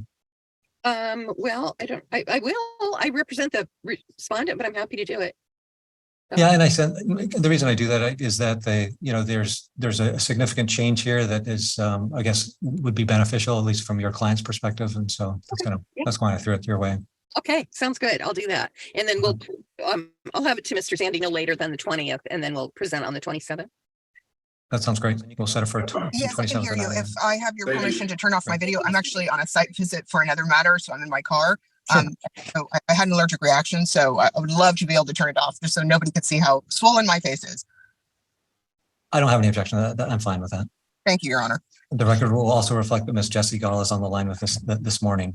Your Honor, I was wondering, I arrived a few minutes late to today's session, and I was wondering if I could request an extension. Tell me your basis of requesting a continuance. Yes, Your Honor. It appears that many of these allegations have been addressed, and they've been addressed through prior attorneys. I've scheduled a meeting with a different attorney next week so that we can prepare a response properly. Okay, and so we're talking about, there's kind of two motions, if you will. One's a motion for contempt based on an underlying order that was issued in August of 2022. There's issues related to passports, and there's an issue related to responses to requests for admission. And so let me ask you, Mr. Gall, you indicated that you're hoping to hire an attorney. Have you already met with an attorney and you have given them a retainer? Yeah, we've had Your Honor, we've had an initial discussion, and I was made aware of a possible new discovery that would affect this case. And so even though I may not hire the attorney directly, he will help me prepare my response for this matter. Okay. And then, okay. Thank you. Let me hear from Ms. Winkles, your position. Yes, Your Honor. On the motion to deem matters admitted, really, I'm not trying to penalize Mr. Gall. I'm not trying to do anything of that sort. What I really want are the answers to that one. I mean, we're going to trial, and I just want to make sure that we're not in trial for 2 weeks. Absolutely. Yeah. Your Honor, the answers are available. So hold on, Mr. Gall. I'm going to let Ms. Winkles finish without interruption. Go ahead, Ms. Winkles. With the motion for contempt and relief, I do want to go forward today because there's a couple of issues here. The first is just the fact that my client has been borrowing money for attorney fees, where it seems like Mr. Gall didn't do the same, and Mr. Gall used community funds for his attorney fees. And so that issue, I think, needs to go forward today. Trials are expensive. I'd rather not go through a trial. But there we are. Additionally, the passport issue. These are things that were ordered. Mr. Gall has had three former counsel, and the fact is these should have been addressed ages ago. We've repeatedly asked for these things to be addressed, and you can see in the emails. I think that one needs to go forward today because otherwise we're just putting it off and costing my client more attorney fees, which really isn't fair to her. She's done exactly what the court's ordered. On the motion to deem admitted, again, really just looking for the answers. If his new counsel is going to help him prepare those, that's great. I know the court would likely not grant that anyway, just because, we give people a fair chance. We're not trying to, make it so that they lose out on giving their side of the story. But on the contempt and relief, absolutely, I think we need to go forward today because that needs to be dealt with, soon. We can't put it off for Mr. Gall to have a fourth attorney. He's had adequate notice of this. These were filed May 22nd. Here we are at the end of June. There's no response been filed, no request to my office for a continuance. This is the first I've heard of it. The first I've heard of having another attorney. We were on a different docket yesterday. No mention was made of it then. So I'd ask that if we're going to set over the motion to deem matters admitted, no problem there. Set it over for a couple of weeks. But on the other issue for contempt and relief, I'd ask that we go forward today. All right, thank you. All right, based on, so Mr. Gall has made a motion to, verbal or oral motion to continue today's motions to a separate date to allow him to have counsel. Ms. Winkle points out that the motion to deem matters admitted, that's a fairly big deal. That's where basically somebody's kind of like just checked out and is not participating. And, you know, while Ms. Winkle points out there's been quite a time lag for those answers to be responded to or provided, that there's a kind of underlying notion and the system we operate that we want people to get their stories told and have the information put out rather than just kind of defaulting and say, too bad you lose. So on the motion to deem the matters admitted, I'm fine continuing that matter. I think that will allow all parties, and I think that'll benefit everybody to get that done. The other two issues related to the contempt and attorney fees and the passport, there was a motion filed on May 22nd. We're about 3 weeks out from that time period. So notice has been given. There are some issues related to dollars related to the sale of a food vendor truck, which may be instrumental or helpful in determining where those funds are and the potential use of those funds, and also passports. That issue is outstanding. So I'm going to deny the request to continue on those two matters. I'm granting the request on the matters to Your Honor, if I may ask. Don't interrupt me when I'm speaking. Okay, Don't interrupt me when I'm speaking. sure. How may I respond to the attorney's? So I'll finish my comments and then I'll let you know when I'm done, but don't interrupt me. I'm pretty free in allowing people to speak their piece. And as you notice, when Ms. Winkles was speaking, I didn't want you to interrupt her there. And I don't want you to interrupt me when I'm speaking. It's just kind of a common courtesy. I apologize, Your Honors. I was just, I'm not familiar with these proceedings, and I was just. It's not the proceedings issue. It's just kind of like you learn in kindergarten, you're not the basic skills. When a person is speaking, you allow them to finish speaking. You don't interrupt them. It's different for a judge in a way, because a judge has the necessity of kind of maybe cutting into people that are maybe getting sidetracked, and they have to redirect them. That's why the court sometimes will interrupt people, and it may seem rude and impolite. So as I was saying before I was interrupted by yourself, is that I'm granting the motion to continue on the motion to deem the matters admitted. I'm denying the motion to continue on the contempt and the passport issues. We'll hear that issue now. We'll hear from Ms. Winkles. Go ahead, Ms. Winkles. Yes, Your Honor. The first one is that we were already here on the fact that Mr. Gall sold a food truck. We were able to secure contempt at that time. Judge Hahn made it very, very clear that Mr. Gall was to put 100% of the proceeds into the account. At the time, Mr. Gall stated that he had put it into a few separate accounts and had only put half in. We were told, Judge Hahn stated that he was to put 100% in, and I did supply those minutes from that hearing. That's Exhibit A. We made repeated requests to Mr. Anagnostu's office for an accounting of that trust. You'll see Exhibit B. We never received that. Mr. Anagnostu got out. Obviously, he doesn't have any duty to us to provide that now. We were assuming that they were all in there because we'd heard nothing about it, and we figured that Mr. Gall would listen to the court. It appears he didn't do so. At Exhibit C, it is an unofficial transcript of the hearing. It was a DVPO. Mr. Gall did state that he had taken out half and he had used it on attorney fees. The fact is that that's not fair to the parties. This is a community asset, the food truck. It's then sold. Mr. Gall has bad faith and dirty hands because he takes it. And the contempt, the whole idea of that court order is that Mr. Gall was then to put it back in. Instead, he used it on his attorney fees, which I understand the fact that he needed money for attorney fees, whereas my client, who has, I believe, an $18 an hour job, has had to borrow significant funds, so much so that that the idea of her being able to go to trial with counsel is almost non-existent. I think, I'm trying to work with her on that. But the fact is she needs more than she needs to pay me. She needs to pay back the third parties that she's borrowed. So I'm not asking for another contempt because it clearly doesn't work. What I'm asking for is that Mr. Gall, that this court allow my client to have those funds that are in trust and have an order to Mr. Anagnostu's office directing those funds to be paid to my client in full. I believe there's $31,000 in that account. I'm also asking that he pay the judgment to my office for attorney fees. He's made 2 payments of $75 each. I was going to garnish Mr. Gall, but the fact is it would cost my client more to garnish Mr. Gall than it would be the $3,000. That would go a significant way to having a trial brief and all of those things done so that my client can have representation. Mr. Gall has a lot more education than my client has. They're in a definite different place of power. There is a DVPO entered. She just needs to have representation in this. She's not a sophisticated woman. She's a lovely woman, but she needs to have be afforded the same opportunity, which I'm trying to afford Mr. Gall as well. to have everybody be able to put on their case and have a judge decide this. So my client is asking that Mr. Gall, again, should he be in contempt? That's fine. But really, we don't even need the contempt. We just ask Mr. Gall to pay what he's been ordered to pay, and not necessarily use it on a fourth attorney. If he has to, fine. But to have Mr. Gall actually pay what has already been court ordered to pay. Finally, we're also asking, there's been a court order for these passports, and that's been in existence a while. My client doesn't have money to take these passports and use them on the children. They're not going anywhere. Mr. Gall leaves the country. Mr. Gall was born in another country. Mr. Gall has made statements according to my client's declaration about taking the children. While he doesn't have any visitation right now, there's no reason for him to have passports. So what my client is asking for is, even if my client doesn't have the passports, that the passports I have, obviously as an attorney, as safe in my office, be more than happy to keep those passports in the safe in my office until the trial. My client feels very uncomfortable with the fact that those passports weren't returned specifically. We've requested them, and there's just no movement on that. So we're really asking for, again, I'm not asking to make Mr. Gall's life more difficult. I'm just asking for fairness and everything across the board, that those funds that are in Mr. Anagnoster's account be directed to be paid to my client. They can go through my Crest account first. I can show an accounting and submit them to my client. Second, that Mr. Gall has a date certain where he has to pay the judgment. If not, that any attorney fees for garnishment of Mr. Gall's wages be added to that value, that liability. And finally, that Mr. Gall provide the passports to my office by no later than 2 weeks from today.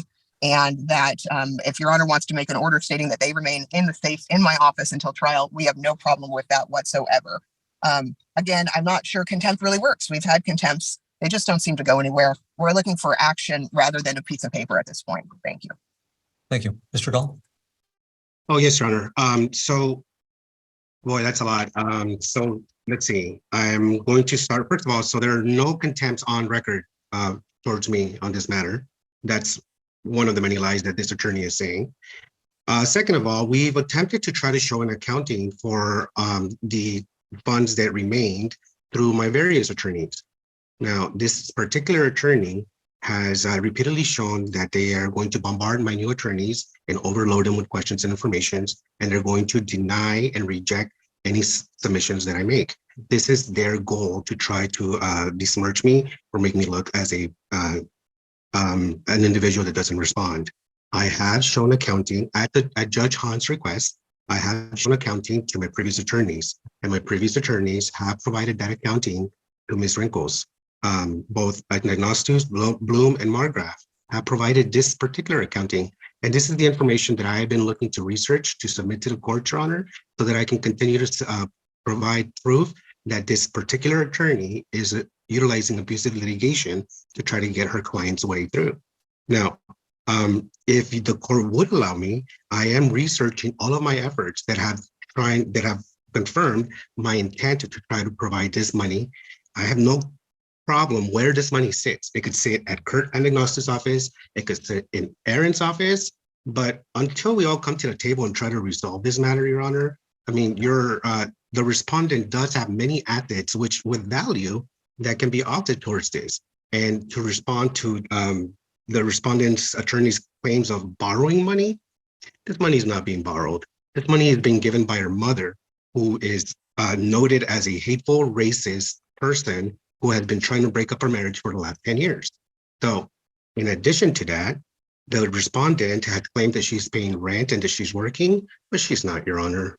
We are going to be submitting information that there are no financial obligations to this person, to the respondent, and that she's benefiting completely and personally from the child support that she's receiving from me. And that all of our attempts to try to resolve these matters through my previous attorneys are just their efforts to try to make me look as a bad person in this matter. If the court would allow me, I would definitely love to submit all of that information that'll prove this, so that they can see all of the abusive litigation that's being done by this. In addition, another lie that this attorney has stated is that I've only made two $75 payments. While that is true that I made two $75 payments in check, I've also made a $300 payment to her office. Now, these payments are infrequent because I have other responsibilities, such as legal fees, medical fees, $2,200 mortgage, $1,100 in child support, which leaves me absolutely in the red every month. And this is part of their strategy.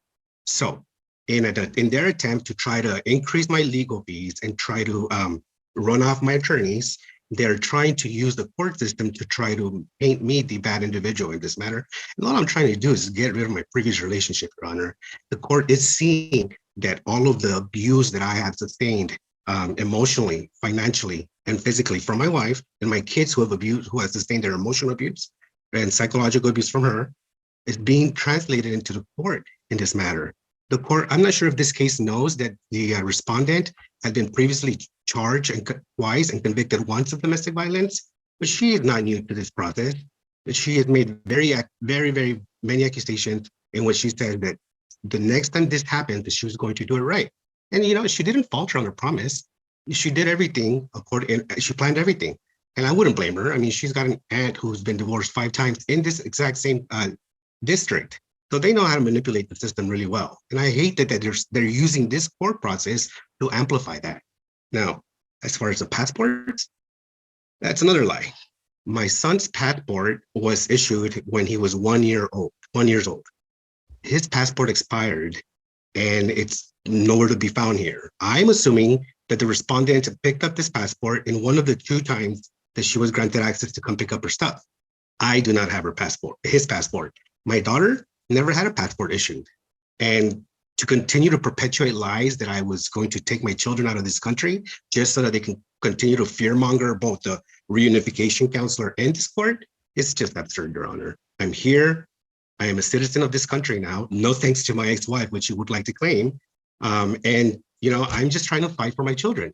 I have seen this court at this docket today be extremely thoughtful and mindful of parents' rights. Yet here I am sitting 7 months without seeing my kids after positive reports from all reunification counselors and all supervised visitations, just so that the respondent can try to manipulate reports to try to keep the children away from their father. Now, I understand the court doesn't really like to hear the word parental alienation, but it's happening, Your Honor.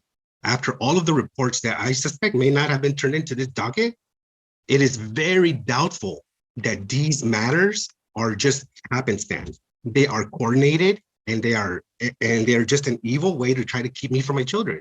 I have no problem providing this same accounting that I provided to previous attorneys to communicate with the respondent's attorney and to the courthouse. I have no problem. And these accountings had costs, and not only in my attorney fees, but medical fees and housing costs that were relating to storm damages, which insurance rejected, which the respondent is also currently financially responsible for. And for this very reason, Judge Hahn allowed an accounting and communication between both parties. Yet here is the respondent's attorney claiming that I've done nothing, and all I'm trying to do is be able to respond and provide the truth. Thank you, Mr. Gall. I have a question for Mr. Gall and Ms. Winkles. How much money is in Mr. Anagnostu's trust account? $31,000, Your Honor. Okay. And then the follow-up question, and I'll give you a chance, Ms. Winkles, in a moment. And what's the basis of knowledge? How do you know that? What is the basis of that knowledge? Yes, sir. I made that transfer to his account myself personally, Your Honor. Okay. And so since that time of the transfer, have there been withdrawals from that corpus of 31,000? No, Your Honor. That was the remaining funds that I had transferred to Mr. Anagnostu, because I had requested that the court allow $20,000 of that to go back into the children's college savings accounts, which were used to purchase the house just a few months prior to the divorce. So the truck sold for about 60,000? The truck sold for probably 61,000 or 62,000, somewhere around there. And was there any encumbrance against the food truck or any loans outstanding? No, sir. To be satisfied? No, sir. The food truck had been previously paid off by a property that was solely in my possession, in my name, prior to my marriage to the respondent, and that the proceeds of that funds also to pay the respondent's mother's personal loan. I think she lent out like $15,000. I paid her back $16,600, and those $16,600 were supposed to be paid back to me for my student loans when the truck was to sell as well. And so all of this is trying to be subverted or covered by all of these other wild accusations that I'm just trying to filter through. Sir. So let me just ask you an additional question before I hear from Ms. Winkles. The order, it looks like from August 2nd of 2022, indicated that all proceeds were to be, food truck proceeds were to be deposited into Mr. Adagnosti's account by May 20th of 2022. And from what I've heard is that that has not occurred, and only half of the funds, roughly 31,000, was deposited. So the other 29,000 or 30,000 was not deposited. That's correct, Your Honor. They were never initially deposited. They had been reserved at the onset for the children. And in fact, Your Honor, they were transferred to the children's 529 account prior to all these court hearings. And as a result of the court hearings, they were transferred out. And that was part of my submitting documentation with my new counsel that I wanted to submit so that I can show you guys that I wasn't ignoring court orders. I was waiting for parties to take action, and I was waiting for agreements to be understood towards the accounting of these matters. And I was just waiting for a resolution on this matter. Now, to be completely honest, those funds have been used and my finances have shifted around. But if the court allows, I can have those funds available again as well. I mean, I have no problem asking for credit and making this done right. It's just that I wanted to make sure that the record was set straight and that the respondent's attorney's means and method of lies and their tactics, go with the proper response. What's your response to this question? If it was okay for you to use $30,000 of that money, why isn't it okay for Ms. Gall to use $30,000 of those monies? It is okay for Ms. Gall to use $30,000 of that money. Absolutely okay. Yeah. So do you have any objection to an order that would transfer that $31,000 or $30,000 from Mr. Adagnosti's trust account to Ms. Winkle's account? I do, Your Honor, because the proceeds of that food truck was solely in my name. That food truck's loans were paid off as a result of the proceeds from my property, not Jesse's property, that I had bought prior to my marriage and that I had sold, and that she had completely. So there are other parts of the story, Your Honor. So the respondent had promised to continue to operate the food truck, but she didn't. Instead, she used all of her mother's money to smoke marijuana and leave the food truck in shambles. So I had to come in and try to recover this business. So all I'm trying to do is just make the matter of the business complete. For example, I have proof that this food truck was paid with proceeds from my house, which I owned before my marriage to the respondent. And I have proof that I paid off a loan to the respondent's mother for loans that the respondent used to smoke marijuana instead of operating that food truck. So those are the issues that I wanted to bring up to the court in regards to that. And, I think that overall, at the end, everything washes out in the balance sheet. So, I don't understand that this respondent's attorney is refuting that we've made any effort to try to communicate with 3 other attorneys, all the while I'm incurring all of these attorney fees. I've spent over $18,000 in medical fees just for this respondent to try to manipulate the system and keep the children away from me. Now I have to spend another $18,000 to reunify with my children that I haven't seen in more than 7.5 months. How is this fair, Your Honor?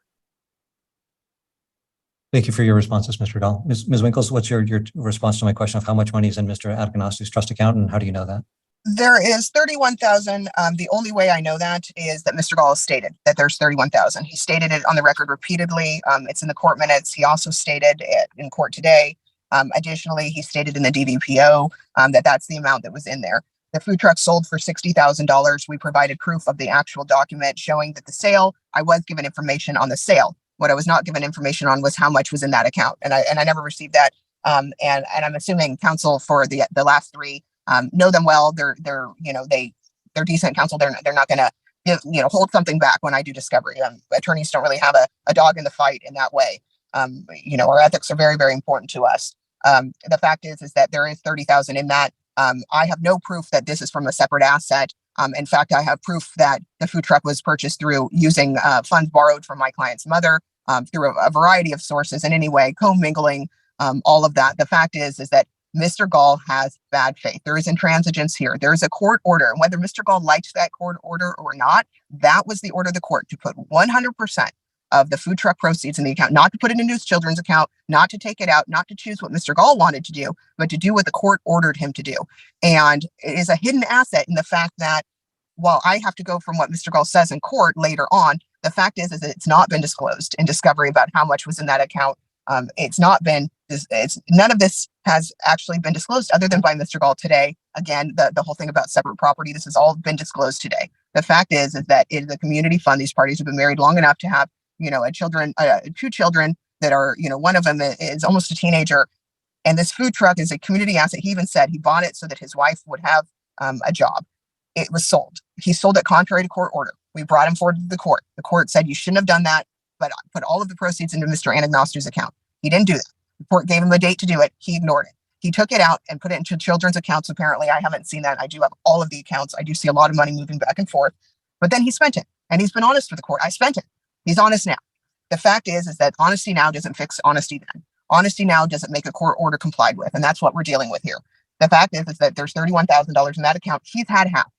He's had half and spent it. The thing is that this is kind of their marriage. What is fair for one is not fair for the other, and that's not what this court is. This court wants both of them to have an equal say when we get to trial. They both get the same say. Mr. Gall has spent that money on getting his say. My client has not. It's just number one, unfair. Number two, Mr. Gall should have some sort of liability for just failing to obey court orders. And this is one of those. It's clear that half of that money is in there. It's interesting that he took out half. I think that shows that he thought that she was entitled to that half anyway, because why not just take the whole thing, or why not take 10,000? He took half. There's a reason for that. He knows she's entitled to it. He put it in there, but the fact is that he would rather have spent it on his attorney fees than go about this by doing what the court ordered. He could have motioned the court at any time as well to ask for relief. Look, I took it, I spent it, I'm sorry. I don't know what to do here, but this is where we're at. He chose not to do that. On April 10th, that's when I found out that the money had never been put in. And that is when on May 22nd, I put this forward to the court. So Your Honor, the position's the same. We can circle around, but the fact is there's a court order. He didn't comply with it.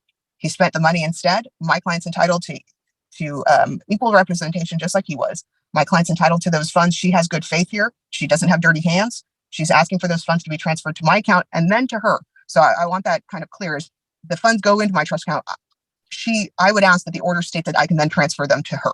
She has so many debts to pay off because of this litigation. Mr. Gall used his to pay off the debts. My client should be using hers to pay off the debts, and not to me, but to her, the actual person that holds that debt. So I'd ask that those funds be essentially directed completely, 100% of the proceeds that are still in that account to my client. If they go through my trust account, fine, but eventually 100% to her to decide if she's going to, to obviously pay back the person that she does owe money to, and it gives her a fighting chance at the trial. Right, thank you. All right, let me just start with the passport issue. The indication, there's concerns raised by Ms. Gall that the passports could be utilized to take the children to a different country. And then Mr. Gall responds that the children, one child, I believe the son, had a passport issued at age 1, children's passport, it's my understanding, are a lesser period of time before they expire. I think it's 5 years, whereas an adult it might be 10 years. So his representation is that it's expired, and then that he denies that the other child has any passport ever being issued to that child.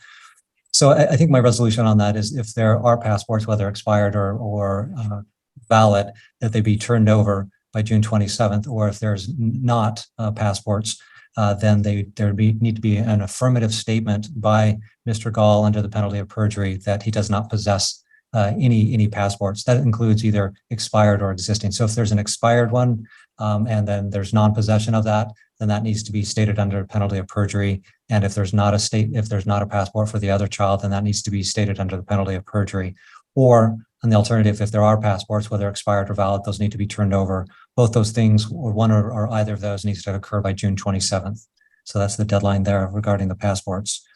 Regarding the food truck sale proceeds, there was an order that all proceeds were to be placed in trust at Mr. Adagnostu's firm. The indication is that Mr. Gall did not do that. He put a portion, a half roughly, of those proceeds into the account, and there has not been a restocking, if you will, or a reimbursement of those other funds that are supposed to be there, which causes the concern to the court that there is a clear order of the court and expectation of the court, and it was not followed. So there's separately raised issues of potential separate property interests within those monies. There's issues of commingling and the like, combined with the concern for not following a clear directive of the court. So what I'm going to allow and require is that full $31,000 be transferred from Mr. Adagnostu's trust account to Ms. Winkle's trust account, and that Ms. Winkles would have authority to distribute $10,000 to the mother. The other remains frozen and non-accessible until court order. So the other 21,000 would remain in Ms. Winkle's trust account. So Your that's, Honor, yes, sir. may I have a question? Go ahead. One of the current issues right now is with the reunification counselor's fees. And because the respondent has actively and willfully tried to alienate the children from me, all of the progress that reunification has recorded up until November of last year, it's been 7 months now, has stopped. So would the court please allow $5,000 to be set aside for continued reunification from those funds? It's a good question. I'm gonna hold off on that. If your new attorney wants to raise that issue could be raised. I would have clearly an accounting and the like of the funds, and I think the separate property issues need to be resolved prior to that. I recognize the reunification counsel does not come cheap and it's super expensive, and funds are in very short supply. I'm going to hold off on that and deny that request at this time. It could be certainly made at a future period of time if you want to raise that issue. And Your Honor, finally, the 3,000, and if Mr. Gall has proof of the 300 in cash, I don't show that in my accounting. I'm willing to discount that and give it to Mr. Gall as if he did make it, even if he didn't. But the remainder of the funds, with what is it, 2,500, I believe. I went to law school because I can't add. So I'll let Your Honor add, but whatever 300 minus 75 from 3,000, I don't even need interest. I just asked that there be a date certain that he pay the whole amount so that my client can have a trial brief. You know, Your Honor, I have a response to that actually, if I may. Go ahead. Yeah, go ahead. Yeah, in one of the respondent's attorney's emails, she acknowledges that the respondent is responsible for auto insurance that she has not paid for 2 periods. She finally paid auto insurance this past period, but she still owes 2 periods of auto insurance and life insurance. This particular attorney, Ms. Wrinkles, had offered to offset her debt as a result of the respondent's lack of payment, which I have not asked the court to compel or to find in contempt. I've simply continued to ask for them to be responsible for their financial portions as well. Would Your Honor consider offsetting that as well? And Your Honor, if I can quickly respond, the auto insurance, if I can get her portion and proof of the amount, I have no problem doing that as well, and crediting my client with a little, to offset it, crediting my client with some free legal services in exchange for that period, because I did absolutely tell him that. And the 2 periods, the life insurance, there's no order on that. And I've never mentioned life insurance. I didn't even know there was life insurance. That's the first I'm hearing of it. The auto insurance, I have absolutely no problem if Mr. Gall can show me the 2 periods and her proportional share of that. No problem at all. Also offsetting that. I have mentioned life insurance. All right. So as far as from what I understand, that the attorney fees were ordered back on June 27th, 2022. The representation is that $450 has been paid in increments of $375 on 2 occasions. So that leaves a total of $2,550 outstanding. And then there's issues related to offsets related to insurance, health and car insurance, or I believe that's what it was, some insurance payments. If the parties want to come to an agreement as to the amounts of those offsets, they're free to do so to impact that attorney fees. What I think is proper is that there be a monthly installment towards the payments or the attorney fees, pardon me. And I'll set that at $75 per month. It needs to be on received by the first of each month, starting on July 1st, and then each month thereafter. I recognize that funds are in short supply, and that at least a monthly payment shows a good faith effort of making payment on that. So that'll be the court's order. And if the parties want to address the offset, they can do that privately and come to some type of agreement. That works for me. Thank you, Your Honor. Will Your Honor also weigh in on life insurance, please? Because that's been a dragging, it's thousands of dollars every year. And Judge Hahn forgot to mention it, but I'm hoping that it takes the same route as car insurance, Your Honor. I'm happy to chime in on life insurance, but I know nothing about it. I'd have to have some type of a motion, something that prompts me to read and get up to speed on that. If the parties want to supply me with that, then bring a motion, you can do that. Or if that's something you want to just work out amongst yourselves, you're also free to do that. So I'll hold off on making any ruling on life insurance just simply because I don't know. Appreciate it, Your Honor. And I do welcome communication from the respondent's attorney if she ever wants to communicate with me in an amicable way. And I'm always happy to have communication by email. I'm out of the office a lot because of some of the other types of law I do. Emails always works well for me. Understood. All right. Thank you, Your Honor. So let's just take just a moment to look at scheduling a presentation of an order from today's hearing. I would encourage the parties to look at June 27th at 9 a.m. for presentation. And that works for me, Your Honor. Mr. That Gall? does not work for me, Your Honor. I'm actually traveling that day. Okay. The following week is the 4th of July. So that would, we could look at the 11th of July at 9 a.m. I'm available the 11th, Your Honor. I'm in Your Honor's court already, so that's fine with me. Okay. All right. So we'll go ahead and set the presentation for the order from today's hearing to July 11th, Tuesday at 9 a.m. All right. Thank you, Your Honor. Thank you, Your Honor. Can we also talk about the reunification and the money that was supposed to be given to me before the drive? Could that also be given to Aaron? And he doesn't have a bank account to put that in because he's behind 2 payments for the unification travel. Jesse, that's not before the court. We can talk. Go ahead and call the office and they can transfer that call to me. Okay, sorry about that. Thank you. Your Honor, if I may, I think there's a easy resolution towards this matter. If Your Honor remembers, you did order mileage at the federal expense reimbursement rate for reunification traveling. I am ready to pay that mileage at the request through our family wizard, and I am able to make those transfers as the court has made decisions. So if the respondent would activate her family wizard, those can be addressed without the court's intervention. And the issue with that, Your Honor, is there's an active DPPO with no communication at all between them. I am willing to accept those payments at my office if Mr. Gall would like to bring them in, if that would be easier. But there is a no contact order between the 2 parties, and that's what makes our family wizard quite difficult.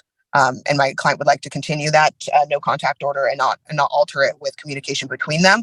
But I am willing to accept that payment at my office. It does need to be made 24 hours in advance. Even if Mr. Gall were to stick a check through the door, I would let Ms. Gall know that it's there and that she can go ahead and go and I can apply it, put it into her trust account. All right. So generally the court doesn't become involved in negotiations or settlements and the like. So the parties are free to work on the issues that have been raised. What I would encourage, email is a great tool and it's an inadequate tool at times. What I would encourage, it sounds like, the parties, scheduling is always difficult, but maybe Mr. Gall and Ms. Winkles, could communicate via email and to the extent you can, and then hopefully set an appointment, maybe even just for a voice communication to work out details, because there tends to be a nice ebb and flow with voice communication when people are speaking on the phone that is definitely lost in email. So it's not a court order. It's just a suggestion, encouragement that the parties could just maybe just a set of time where Mr. Gall and Ms. Winkles could communicate, even 15 minutes and then work on an issue and then maybe set another time. So just an encouragement. You can take it or leave it, but I encourage that. He can contact my office today and set up a conference call. That works for me. Okay. So, Your Honor, I wanted to clarify one last thing that would say the no contact order had no effect on the wizard. The wizard was there as a result of the previous case's command to be able to address children's needs, not just to communicate. I have no interest in communicating with my ex. So if this matter resolves, it results in driving the children and the court has allowed mileage, then that app is definitely there. It was used before during a no-contact order for the purpose of parenting children. This is no different, Your Honor. Yeah, I'm not going to chime in on that on the domestic violence protection order and family wizard. Those issues haven't been brought forward to me formally, so I'll hold off on addressing those issues. All right. We've got a presentation date set, and we've resolved the issues that have been raised today, and we'll. As far as the motion to deem the matters admitted, I am continuing that. We'll continue it over to July 11th, and we can address the motion to deem matters admitted at that time. That will allow Mr. Gall to consult with the new attorney, and the new attorney can hopefully supply some response or to that motion and or the request. Mr. Gall. All right, Your Honor. So the matters admitted are not an issue with me. They've already been answered, and I'm ready to turn those in. It was the accounting that was an issue to me that I needed help in time for an attorney with. Okay.